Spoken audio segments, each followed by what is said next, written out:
Hi my loves, welcome to my YouTube channel. My name is Natasha, and in today's video I want to talk about the importance of time management. Okay, the way you present yourself in the world plays a role in the reputation that you currently have, right?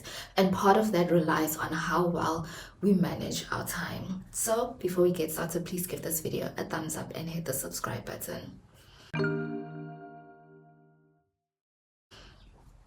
The better you manage your time, the more opportunities you're likely to have, right?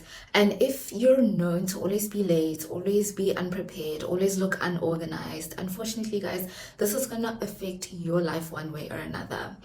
Some time ago, my friends and I were just so shocked, right? Because we had just graduated. We had just graduated, and we noticed that the people we thought would get hired first, in some cases, weren't the first choice. And we came to the realization that that's simply because although they were very talented individuals, unfortunately they lacked in admin skills and time management skills. Having talent and good time management skills go hand in hand. And yeah, and when it comes to employers, guys, although this doesn't really apply to all employers, some people are simply looking for someone who meets the minimum requirements of the job spec, but is very good at time management skills, because over time they will get better at their jobs. But most importantly, or more than anything, they are very reliable when it comes to their jobs, and they're very punctual. And so I want to just really dive deep into like the importance of time management skills, how you can build your time management skills, and that kind of stuff.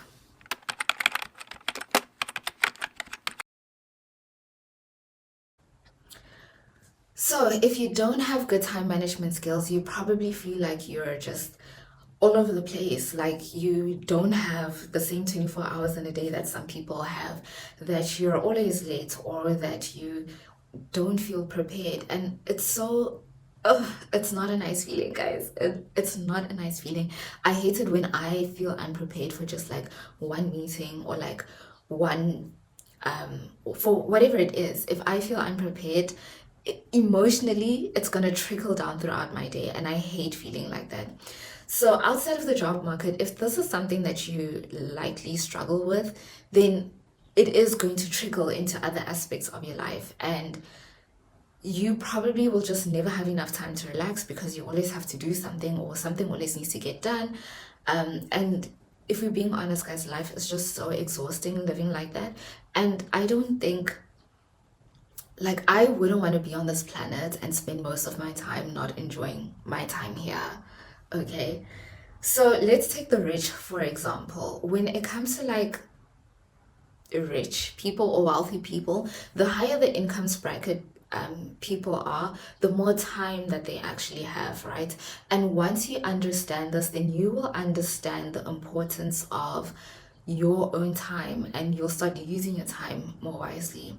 The reason why wealthy people have a lot of time on their hands is because they're able to outsource a lot of tasks, right?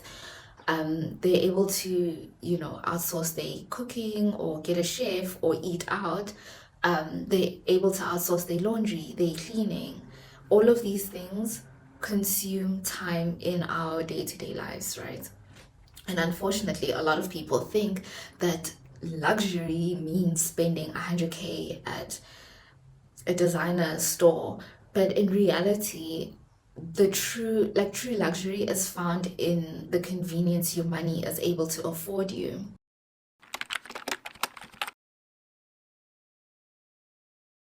Now, not everyone is fortunate or privileged enough to be able to outsource every other task. And the more you understand how important your time is, again, the more wisely you are going to use it. I feel like a lot of us tend to feel like time moves so fast, or that like, oh, I don't have 24 hours in a day, um, or all of these things. And in order to make more time, you need to be very smart about how you do things, right? So you need to set priorities, you need to create a routine that like works for you, a very functional and easy routine. And you also need to avoid procrastinating. Yeah. Setting priorities is going to help you get the important things out of the way and also help you get the stuff that takes the most time out of the way, right? In my previous video, I mentioned that at the end of every day, I like to do, I call it like my reflection time, where I reflect on the day that I had. This is where I enjoy journaling, but I'll also create a to-do list for the day ahead. So when I wake up, I know exactly what my day is going to look like, right? Also, what I didn't mention in my previous video is that I actually like to spend my Sunday evenings preparing for the week ahead, right? So I will do things like meal prepping for the week. I will do my laundry for the week and make sure everything is ironed and ready to wear. It's very important that your clothes aren't just washed, but it is ironed and ready to wear. I like to hang my clothes like per day, so I know that okay, Monday I'm gonna wear this top and this pants, Tuesday is this and this, like that, right? And everything is ironed, so it's already thought out. And also I like to do a deep clean for the house because no one wants to start the week, guys, in a dirty house. No. But yeah, so this method where I prepare for the week on my Sunday evenings work really well for me because it saves me the amount of time that I would spend doing these things throughout the week. My mornings are, the time I spend in my mornings are cut shorter getting ready. The time I spend getting ready in my mornings are cut shorter because I don't have to worry about what am I going to wear. I don't have to worry about ironing. I don't have to worry about finding a certain piece. Everything is thought out for that day. On top of that, because I've meal prepped, I can come home after a long day at work and just reheat my food or just warm my food up. And I don't have to spend time chopping, cooking, then cleaning the kitchen because those are also like time consuming, right? So yeah, so like I said, setting priorities for me, I would highly suggest that you also set priorities because you are able to move things around in your day-to-day lives to make room for other things, right?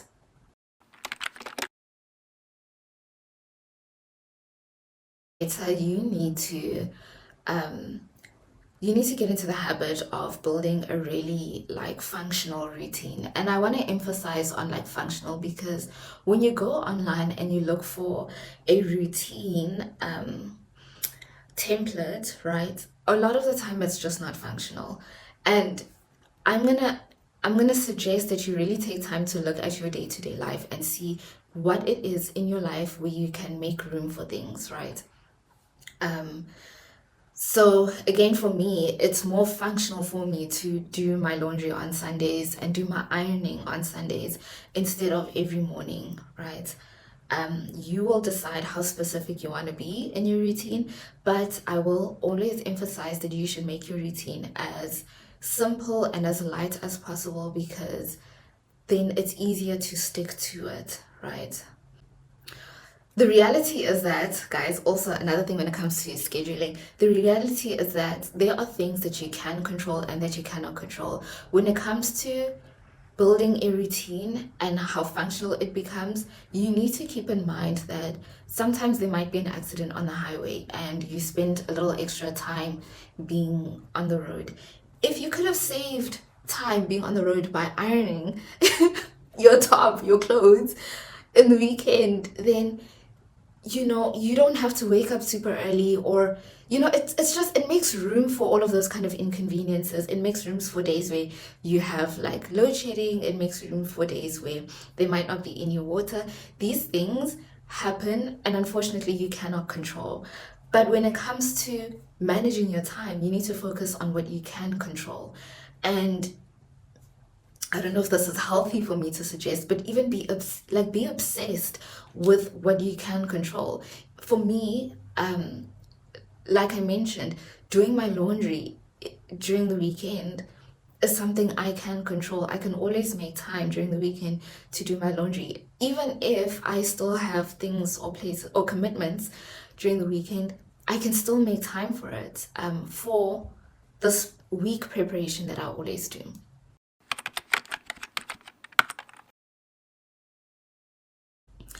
avoiding procrastination. Okay, once you have put down a routine, a very functional and simple routine that works for you, you need to now start avoiding procrastination.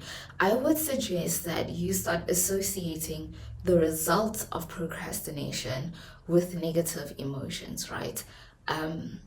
Or uncomfortability. So, for example, start associating the dishes not being washed with uncomfortability. Start associating like your laundry not done with uncomfortability. Start associating like a very tedious morning or a very tedious evening doing so many chores with uncomfortability. The more you start associating that with uncomfortability, then the more you're likely to avoid that or find ways to avoid that. So I gave you an example with myself. I like to do my laundries at the end of the week. I have gotten to a point where I start associating me waking up in the morning, ironing, thinking about what I'm going to wear with uncomfortability. I don't like the uncomfortability of all of those things. I want to wake up in the morning and think about. Also, guys, we're human. Like, there's only so much that we can carry in our brains at a specific time. I want to wake up in the morning and think about work. Okay? I don't want to think about what am I gonna wear, and then by the time I get to work I feel unprepared. I feel a bit lost because I didn't have enough time to prepare for work, right? So that's just like what I would suggest when it comes to avoiding procrastination. If you do have any other tips or questions or comments, please put them down in the comment section. I'd really love to chat with you. I think when it comes to, just to conclude this video, I think when it comes to time management skills, it's a muscle that needs to be exercised, and you need to think of it that way. Unfortunately, you can't manage your time well for like 2 weeks and then for the rest of the year. It's something that needs to be like part of you, if that makes sense, right? It needs to be your second nature, and it's something that you need to work on. So if you're gonna do this, please be kind to yourself also, and understand, like, keep reminding yourself that like this is not something that you always used to do, that this is something new, and that you're fighting with like your old self to make room for this new person that you're trying to become. So always think of it as like a muscle that needs exercising. It needs time to build. It needs time to be nurtured when it comes to good time management skills. Anyway, I hope you guys found this video very helpful. Please give this video a thumbs up and please hit the subscribe button. I really appreciate it, and I will see you in the next one.